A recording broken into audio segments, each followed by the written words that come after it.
I'm putting Quite's name on the title card and on the hashtag of my video because it's what's relevant right now. But I do want to say right out the gate, I don't know the guy. I don't know what kind of content creator he is. I don't know what kind of YouTuber he is. But his situation, it's something I have to address because it's not uncommon and it's not rare. And I have actively spoke about this situation in the past over and over and over again. And, to assure you, maybe you have the mindset that if you don't know him, you don't have any business talking about him. Okay, I mean, fine, but, in my defense, there were lots of people who don't know him. And we're talking about him and the situation, especially when villainizing him. And I just wanted to be the neutral party, you know? And again, it's more about his situation because, again, it isn't rare. And I'm gonna address it because it's time. No matter how many people talked about it, gave their opinions on it, wanted to recover the evidence and all the finer points and details, is a thing that people don't mention or talk about with Kwite. Nobody has even tried to argue the importance of silence in regards to the accuser's side. No matter how many times this has happened to people, April F. did this to Toby Turner. Heidi O'Farrell did this to Pro Jared. Zoe Quinn did it to Alec Haloka. May he rest in peace. Jesse Pridemore did it to Top Habercorn. And again, no matter how many times people talk about this situation and accusations, they're never trying to say silence is not admission to guilt. So it's important that I am saying this right now. Let's say someone gets accused and they're not defending themselves right away. The little witch hunt army just immediately assumes that's suspicious. He's guilty. He's hiding something. He didn't apologize or explain himself immediately. Silence means someone's hiding and that's guilty. No, but it's not. But it's not.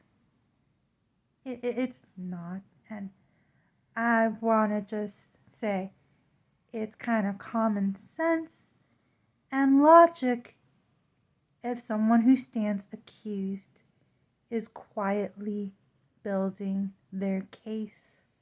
Because that's fucking important. It's important, Now, let's say someone accused me of doing something disturbing and horrendous, right? They accused me. Well, they already have the edge over me. They already got all the cards.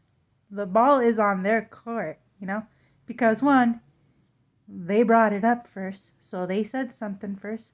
Everybody has their account of the story. And two, they have all the sympathy and all the support because, supposedly a terrible thing was done to them. And someone has sob stories or like a situation where something traumatic happened. It's just reasonable for them to get sympathy and support because it just appeals to people's compassion. When you're trying to get compassion and support, it's not like, you know, it probably shouldn't be used like a weapon to start a witch hunt. So if somebody has a sob story, of course, give them compassion, sympathy, and support. But you don't take those things and put poison in them and turn it into a witch hunt and attack the other party. You stay neutral and wait for the details, you know? You don't go after someone like what was done with Alec Loca. He was trying to build his case, you know? He could have been getting a lawyer involved. And of course, when you build your case and your evidence and your recollections of what was happening, you don't want to make that public information. The lawyers will tell you that. Lawyers and attorneys, they will tell you, all right, we got all this and this and this, and you look like you're clean because it all seems to factor that you didn't do it, but we don't want to give this information to the public. But yeah, on the internet, the public, they will corner you and they will demand explanations and details and bully you and insult you and harass you and send death threats and try to cancel you and spread even more lies about you, and they already think you're guilty. And that kind of thing, it might compel you to give your details to the public. And it's going to work against you. If this hasn't happened before, please listen. It could happen to anyone. You need to not give all that information to the public. It's going to be hard. It's going to be scary. You're going to feel trapped like an animal. But you give it to the public, you know who else is going to have those details. The person that accused you in the first place. Kind of like what Alec Loca was. He gave his accounts and dates and timestamps, and Zoe was still like, oh, I forgot. That happened on the other Tuesday. See, I'm mentally ill, so my memory's kind of foggy. You guys understand what that's like, right? You guys can relate to having mental illnesses, that it's so foggy and you get the dates wrong. Let me go get some brand new evidence from my old archives of text messages that are totally old, that I did not even bring up the first time I was telling my story about assault, but I didn't bring it up the first time because I didn't think it was relevant. But now that he's corrected that it didn't happen on that day, let me just grab up some totally old stuff off my archive with the actual correct fucking timestamps.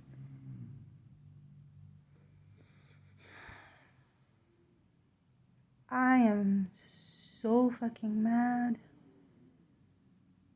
It should just be logic.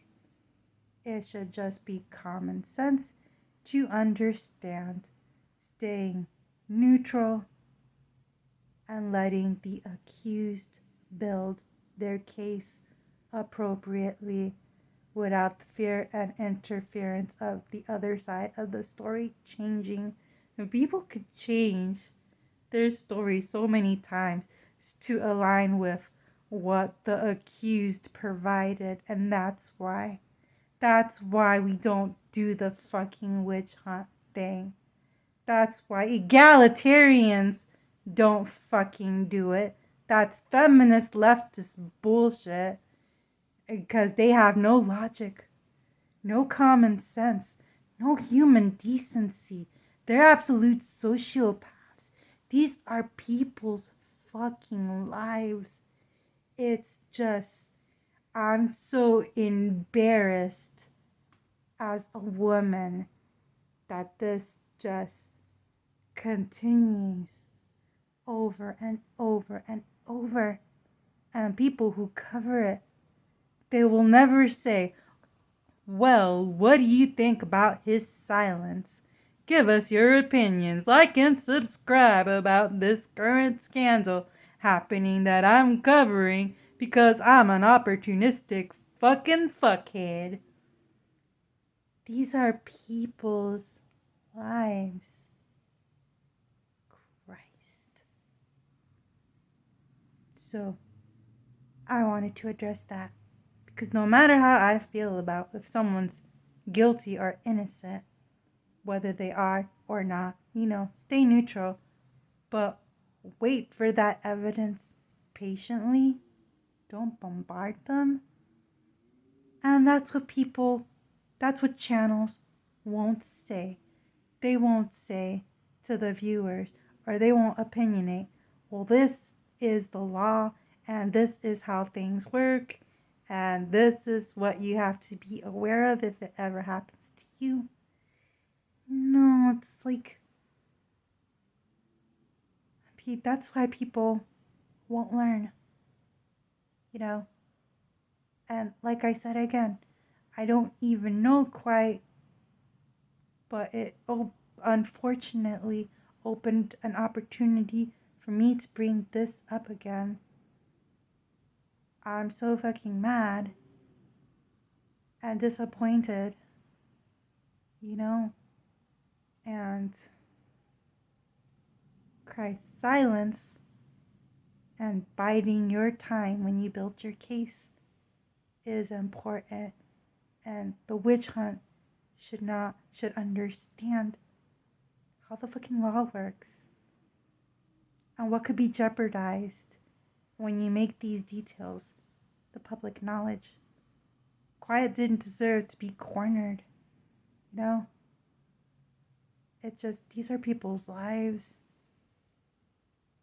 People just have no compassion at all.